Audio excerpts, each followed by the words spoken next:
നമുക്കിന്ന് നെയ്പ്പത്തലും കുയിക്കറിയാക്കട്ടെ. കുറച്ച് വീഡിയോക്ക് ലെങ്ത് അധികം ഉണ്ടാവട്ടെ, ക്ഷമിക്കുക. നിങ്ങൾ നോക്ക്, ഇതെല്ലാം ഈസി പണിയാണ് കേട്ടോ. ആ നെയ്പ്പത്തലിന് 4 ഗ്ലാസ് സ്റ്റോറിലായിട്ട് ഞാൻ പോത്തി വെച്ചിട്ടുണ്ട് കേട്ടോ. ചോറ് വെക്കുന്ന അരിയില്ലേ അതന്നെ, അത് പോത്തിയിട്ട് കുതിർന്നിട്ട് തരാകുമ്പോൾ അതിലേക്ക് ജീരകം, വലിയ ജീരകവും കുറച്ച് തേങ്ങയും കുറച്ച് ഉള്ളിയും കുറച്ച് കല്ലുപ്പ് ഇട്ടിട്ട് മിക്സിയിൽ അരച്ചിട്ട് എടുക്കുന്നുണ്ട് കേട്ടോ. നെയ്പ്പത്തലെല്ലാം ചുടാൻ എന്ത് ഈസിയറിയാം, ഇങ്ങനെ ചുട്ടാൻ മതി കേട്ടോ. അപ്പോൾ ഇതാ അത് ഞാനൊരു പൊടിച്ച രീതിയിലാക്കിയിട്ട് എടുത്താൽ അപ്പോൾ മിക്സി ചൂടായിട്ടാകുമ്പോൾ കുറച്ച് ഞാൻ വെള്ളം ഒഴിച്ചേട്ടാ. നമുക്ക് അമ്മിയിൽ ചുടുന്നതിനേക്കാൾ ഈസി ഇട്ടാൽ. അപ്പോൾ ഇതാ കുറച്ച് വെള്ളം കൂട്ടിയിട്ട് അരച്ചിട്ട് ഇതുപോലെ തരി തരി ഉണ്ടാണ് കേട്ടോ. നമുക്ക് തൊടുമ്പോൾ ഇതാ ഇതുപോലെ തരി തരി ഉണ്ടാണ് കേട്ടോ.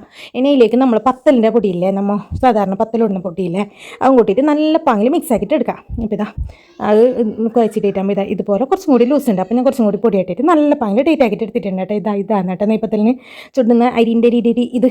അപ്പോൾ ഇതിലേക്ക് നമുക്ക് വറുത്തരച്ച ചിക്കൻ കറിയാക്കാം. അപ്പോൾ ചിക്കൻ എടുത്തിട്ടുണ്ട്, അതിലേക്ക് ഇഞ്ചി വെളുത്തുള്ളി പേസ്റ്റ്, ഉള്ളി തക്കാളി പച്ചമുളക് എല്ലാം ഒന്നിച്ചിട്ട് കുക്കറിൽ ഒരു വിസിലടിച്ചാൽ മതി കേട്ടോ. കുറച്ച് ഉപ്പ്, മഞ്ഞൾപ്പൊടി, ഗരം മസാലപ്പൊടി എല്ലാം ഇട്ടിട്ട് അവിടെ മിക്സ് ആക്കിയിട്ട് വെച്ച് എന്നിട്ട് ഇതാ ചിക്കൻ മാരിനേറ്റ് ചെയ്ത് വെച്ചിട്ടുണ്ട്.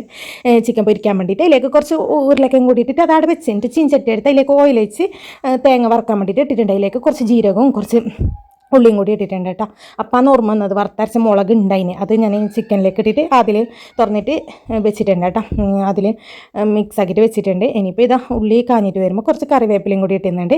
ഇനിയിപ്പോൾ മുളക് പൊടിയും മല്ലിപ്പൊടിയും ഇട്ടിട്ട് നല്ല പാങ്ങിൽ മിക്സ് ആക്കിയിട്ട് എടുക്കട്ടെ. ഇപ്പോൾ എത്ര പേര് ചിക്കൻ കറിയും നെയ്പ്പത്തലെല്ലാം ചുടാൻ പറ്റുന്നില്ല. ഒരു അരമണിക്കൂറിൻ്റെ ഉള്ളിൽ എല്ലാം റെഡി ആവും കേട്ടോ. അപ്പോൾ അങ്ങനെ ഉള്ള വന്നിട്ടുണ്ട്, അവർക്ക് സ്പെഷ്യലായിട്ട് ആക്കി കൊടുക്കുന്നതാണ് കേട്ടോ. അപ്പോൾ ഇത് പറഞ്ഞിട്ടെല്ലാം വരുമ്പോഴത്തേക്ക് നമ്മളിതാ വെന്ത ചിക്കനും ഉരുളക്കിഴങ്ങെല്ലാം വെന്തിട്ട് ഇട്ടിട്ടുണ്ട്.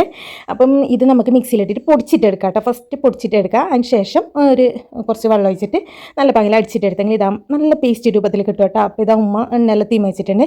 ഞാൻ ചിക്കൻ്റെ നമ്മളെ വെന്തത് ഒരു പാത്രത്തിലേക്ക് മാറ്റിയിട്ടുണ്ട് കേട്ടോ. പിന്നെ ഇതാ ഉമ്മ നെയ്പ്പത്തൽ ചൂടാൻ വേണ്ടിയിട്ട് അടയ്ക്കുന്നുണ്ട്. ഇനിയിപ്പം നമ്മൾ ആ കറിയിലേക്ക് അരപ്പ് കൂടി വെച്ചിട്ട് തിളപ്പിച്ചെങ്കിൽ നമ്മൾ കറി റെഡി ആട്ടോ. കറിക്ക് ഇപ്പോൾ 10 മിനിറ്റിലധികം വേണ്ടിയില്ല.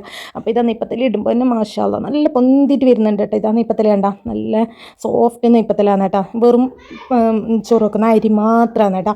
അപ്പം ജീരകത്തിൻ്റെയും തേങ്ങൻ്റെയും എല്ലാം മണം വരുമ്പോൾ നല്ലൊരു മണമാണ് കേട്ടോ. ഇതുപോലെ നല്ല നെയ്പ്പത്തൽ റെഡി ആയിട്ടുണ്ട്.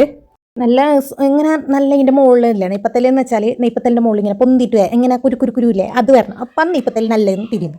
അപ്പോൾ ഇതാ നമ്മളെ ചിക്കൻ കറിയിൽ ഉരുളക്കിഴങ്ങെല്ലാം നല്ല പങ്ങിൽ ബന്ധിട്ടുണ്ട്. ഇതാ പൊളിച്ചിട്ട് കണ്ട നെയ്പ്പത്തൽ തിന്നിട്ട് തന്നെ അറിയണം കേട്ടോ. ഇത് ചുട്ടിട്ട് തിന്നിട്ട് തന്നെ അറിയണം, അത്രയ്ക്ക് ടേസ്റ്റാണ്. അപ്പം ഞാൻ ബസ്സിലമെല്ലാം ഒരു പീസ് എടുത്തിട്ട് അപ്പുറം ബായിലിട്ട് കളിക്കുന്നെല്ലാം ഉണ്ട് കേട്ടോ. ചിക്കൻ ഇവിടെ പൊരിക്കാൻ വേണ്ടിയിട്ട് വെച്ചിട്ടുണ്ട്. ഇനിയിപ്പോൾ എല്ലായിട്ടായിട്ട് എല്ലാവരും ഫുഡ് കഴിക്കാൻ ഇരുന്നിട്ടുണ്ട് കേട്ടോ. അപ്പം ഇതാ എല്ലാവരും ആസ്വദിച്ച് തിന്നിട്ടുണ്ട്. അപ്പം നെയ്പ്പത്തൽ ഇതാ ഞാൻ കാണിച്ചു തരാം കേട്ടോ. ഇതാ നോക്ക് നല്ല സോഫ്റ്റ് ആയിട്ട് ഒരു 1.5 മണിക്കൂറിന് ശേഷം എന്നിട്ട് ഇതിപ്പോൾ ഇങ്ങനെ സോഫ്റ്റിൽ തന്നെ ഉണ്ട്. അപ്പം ഞാനും കൂടി കഴിക്കട്ടെ, നിങ്ങൾ എല്ലാവരും പോയിട്ട് കഴിച്ചിട്ട് ബാ. അപ്പോൾ ഓക്കെ, ബൈ, നെക്സ്റ്റ് വീഡിയോ തരാം.